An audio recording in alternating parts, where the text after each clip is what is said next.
নমস্কার বন্ধুরা, আপনাদের আরো একবার স্বাগত জানাই পাবলিক ভিউ কলকাতাতে। বন্ধুরা, আইএসএল সিজন 10 এর সেমিফাইনাল চলে এসেছে।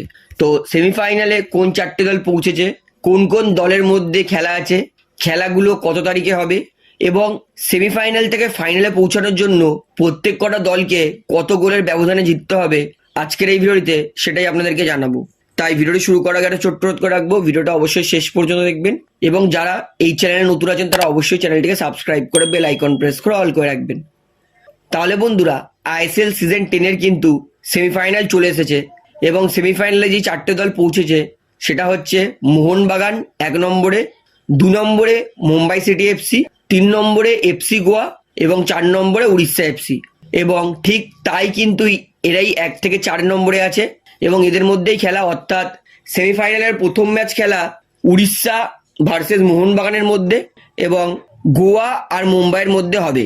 অর্থাৎ সেমিফাইনালের প্রথম লেগ আছে মঙ্গলবার দিন, অর্থাৎ 23শে এপ্রিল সন্ধ্যে 7:30 থেকে উড়িষ্যার হোম গ্রাউন্ডে উড়িষ্যা এফসি ভার্সেস মোহনবাগান এসজির মধ্যে ম্যাচ হবে।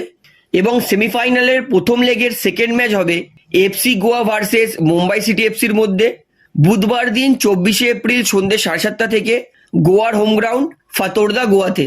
এবং সেমিফাইনালের সেকেন্ড লেগ সেটা হবে মোহনবাগান এসজি ভার্সেস উড়িষ্যা এফসির মধ্যে রবিবার দিন 28শে এপ্রিল সন্ধ্যে 7:30 থেকে মোহনবাগানের হোম গ্রাউন্ড জৌহরতি কিরঙ্গন সল্টলেক স্টেডিয়ামে।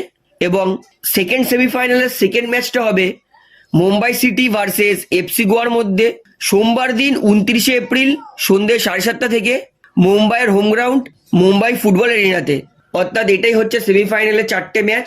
তো এইবারে বলি, সেমিফাইনাল থেকে ফাইনালে পৌঁছানোর জন্য প্রত্যেক কটা দলকে কত গোলের ব্যবধানে জিততে হবে।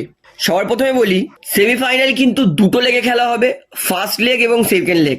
এবং দুটো লেগের মধ্যে যেই দল বেশি গোল করবে সেই দলই কিন্তু পৌঁছাবে ফাইনালে।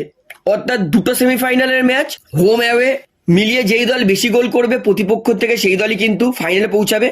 অর্থাৎ মোহনবাগান আর উড়িষ্যার ম্যাচ দিয়েই আপনাদেরকে একটা এক্সাম্পল দিই। ধরে নিন উড়িষ্যা আর মোহনবাগানের মধ্যে ম্যাচ হয়েছে। প্রথম ম্যাচ উড়িষ্যার হোম গ্রাউন্ডে, উড়িষ্যা তারাও দুটো গোল করেছে, মোহনবাগান তারাও দুটো গোল করেছে। অর্থাৎ দুজনেরই কিন্তু গোল এগ্রিগেট 2-2, মানে গোল পার্থক্য 2-2। এবং সেকেন্ড লেগে ধরে নিন মোহনবাগান তারা দুটো গোল করেছে এবং উড়িষ্যা তারা একটা গোল করেছে। সেক্ষেত্রে গোল অ্যাগ্রিগেটে কিন্তু মোহনবাগান হয়ে যাবে 4 আর উড়িষ্যা হয়ে যাবে 3। অর্থাৎ গোল পার্থক্যই কিন্তু তখন মোহনবাগান এগিয়ে থাকবে 4-3-এ। অর্থাৎ গোল অ্যাগ্রিগেট যেহেতু মোহনবাগানের বেশি থাকবে তাই মোহনবাগান পৌঁছাবে ফাইনালে। এটা আমি আপনাদেরকে এক্সাম্পল দিয়ে বলছি। অর্থাৎ দুই সেমিফাইনাল মিলিয়ে যেই দলের গোল অ্যাগ্রিগেট বেশি থাকবে সেই দলই কিন্তু পৌঁছাবে ফাইনালে। ধরে নিন দুই ম্যাচ মিলিয়েই কিন্তু গোল অ্যাগ্রিগেট সমান হয়েছে। তারপরে কিন্তু 120 মিনিট খেলা হবে এবং 120 মিনিটেও যদি কেউ গোল না করতে পারে, গোল অ্যাগ্রিগেট বাড়াতে না পারে, সেক্ষেত্রে কিন্তু পেনাল্টি শুট আউট হবে। অর্থাৎ দুই দলের মধ্যে গোল অ্যাগ্রিগেট দেখা হবে। যদি দুটো সেমিফাইনাল মিলিয়ে গোল অ্যাগ্রিগেট বেশি থাকে তাহলে অটোমেটিক ফাইনালে পৌঁছে যাবে। যদি দুটো সেমিফাইনাল মিলিয়ে গোল অ্যাগ্রিগেট সমান থাকে সেক্ষেত্রে 15 মিনিট 30 মিনিটের এক্সট্রা টাইম হবে। এক্সট্রা টাইমে যদি গোল অ্যাগ্রিগেট বেড়ে যায় তাহলে পেনাল্টি শুট আউট হবে না। যদি গোল অ্যাগ্রিগেট তাও সমান থাকে সেক্ষেত্রে কিন্তু পেনাল্টি শুট আউট হবে।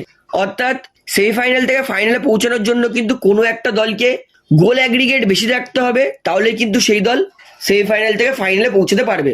আশা করি সেমিফাইনাল থেকে ফাইনালে পৌঁছানোর জন্য কত গোলের ব্যবধানে জিততে হবে সমস্তটা আপনাদেরকে জানিয়ে দিয়েছি। তাহলে ভিডিওটা এখানে শেষ করছি। আশা করি ভালো লাগলো। ভিডিওটি ভালো লাগলে অবশ্যই লাইক করুন, কমেন্ট করুন, শেয়ার করুন এবং বন্ধুরা চ্যানেলটি তারা নতুন আছেন সবাইকে অনুরোধ করবো তারা অবশ্যই পাবলিক ভিউ কলকাতা এই চ্যানেলটিকে সাবস্ক্রাইব করে বেল আইকন প্রেস করে অল করে রাখবেন। ধন্যবাদ।